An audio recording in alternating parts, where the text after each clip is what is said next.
In today's video, I'm going to be showing you a few more of these eBay knife finds that I fixed up. I got a few more done. I'm kind of anxious to show them to you, show you how they turned out. And that episode is coming right up, so stay tuned.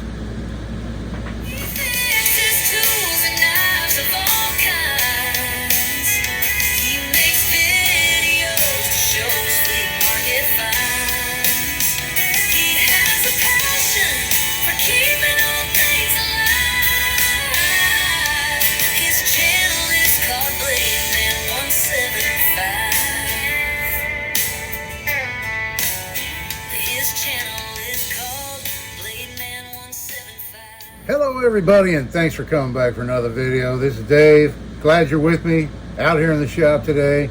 Got some more of these knives done. Want to show them to you, talk a little bit about them. I'm going to start off right off the bat here with this case knife.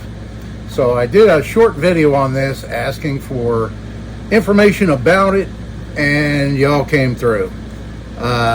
I was able to determine that this is not a counterfeit. So the measurements on this knife, 3 5/16 inches, are dead on. This is an authentic case knife, but the blades have been replaced. I'm sure of that. They don't fit in here correctly, and somebody had replaced the blades at one time. But the body of the knife is actually authentic case knife. And this is the Barlo 62009 pattern. And armed with the information I got from that kind viewer, I thank you very much for that. I was able to pull out this book I use quite a bit. I bought this book in 1988, and it kind of shows. It's showing its age, but it still works. Of course, the prices aren't accurate anymore. But if we turn to the page, I marked it right here, the Barlows, and you can see the pattern number 62009 and all the different years and handle materials that they used. So this actually isn't wood like I thought. It's a black composite material,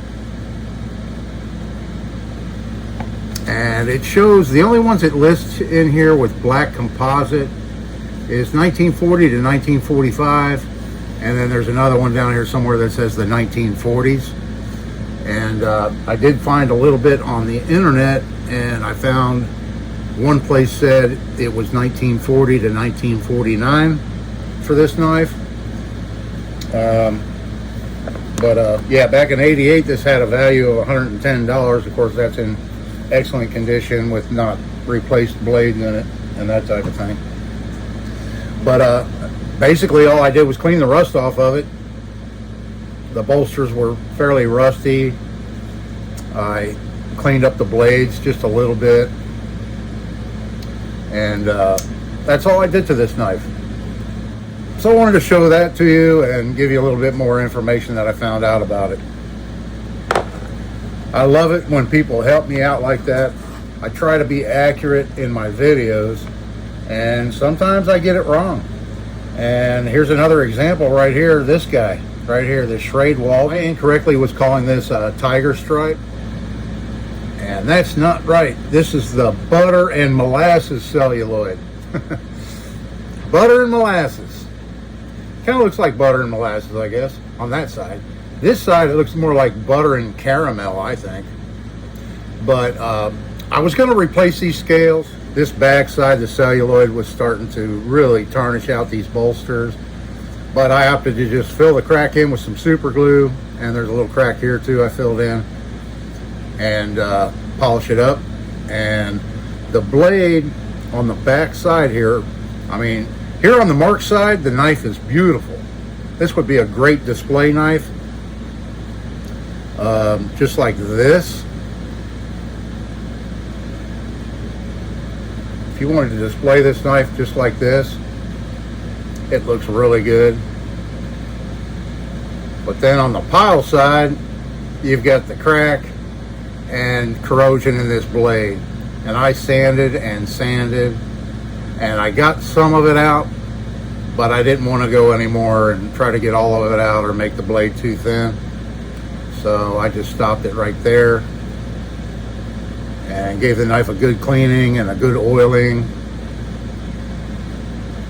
and that's what we have. And this is a 1946 to 1973 Shrade Walton, and it's the 295K pattern. I didn't notice it before I started cleaning it up, but it actually does have the pattern number right here on the back side of the main clip point blade. So I'm glad I opted to just leave it natural. These are highly collectible, and I really like it like that. So there we have that guy.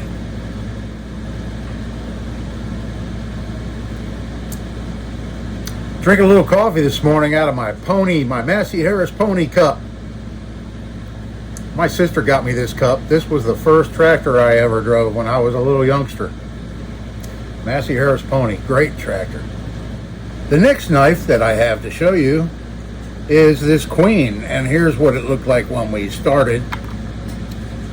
And it had these black plastic handles on it. I really didn't care for, and they were cracked anyway. I glued this one back together to use for a pattern, and there they were, just nothing to them, just black plastic, and they had cracks right down the middle on both sides. So now we have a custom 1978 Queen 16B small stockman with these staghorn handles.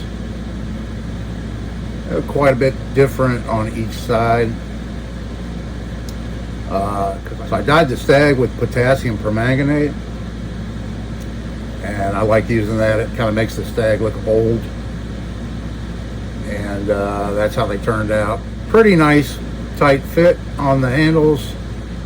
Unfortunately, this one here, when I was sanding, I got to in a hurry, and the pin burnt the stag around it, so I had to put a bigger pin in to fix that. I got the brass pin too hot, and it actually burnt the staghorn, so I put a bigger pin in to fix that.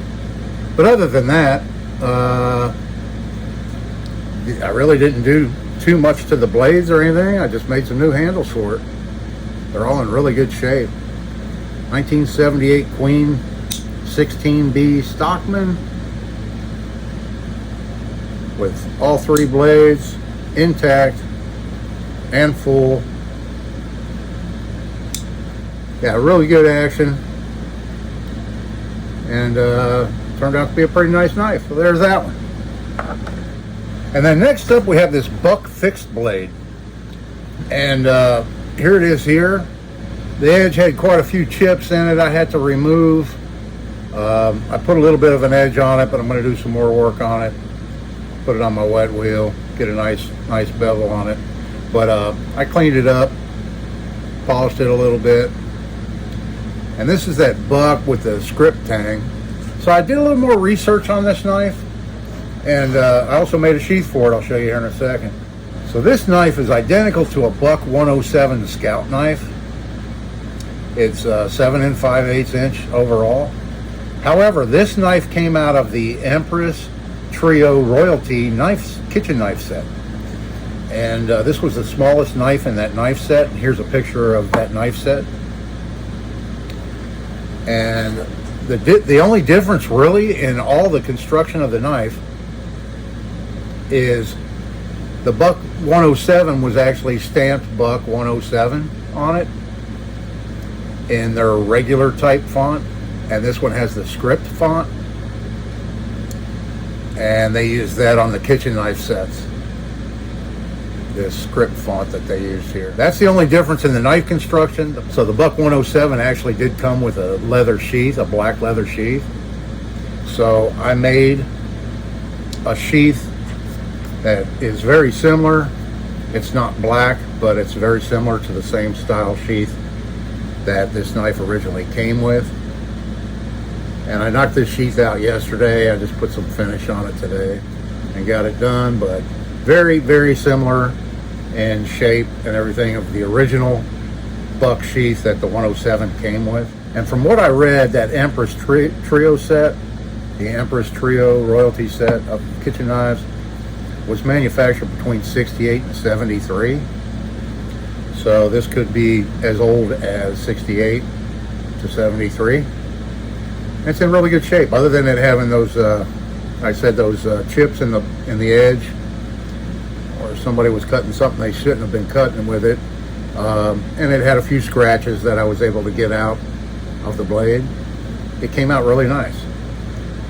So they call it the 107 Scout. This was a kitchen knife, but it's identical to it in overall length and shape and style. Another thing too to note, they marketed, Buck marketed this handle material as Buck-Carta, one word. And when in the original video, when I showed you this, you know, I told you it's a brown linen-based micarta, and that's it. It was just used Buck-Carta as their own name for micarta in their marketing ploy to sell these knives. It's not actually a special micarta made by Buck Knives. It's just brown linen micarta.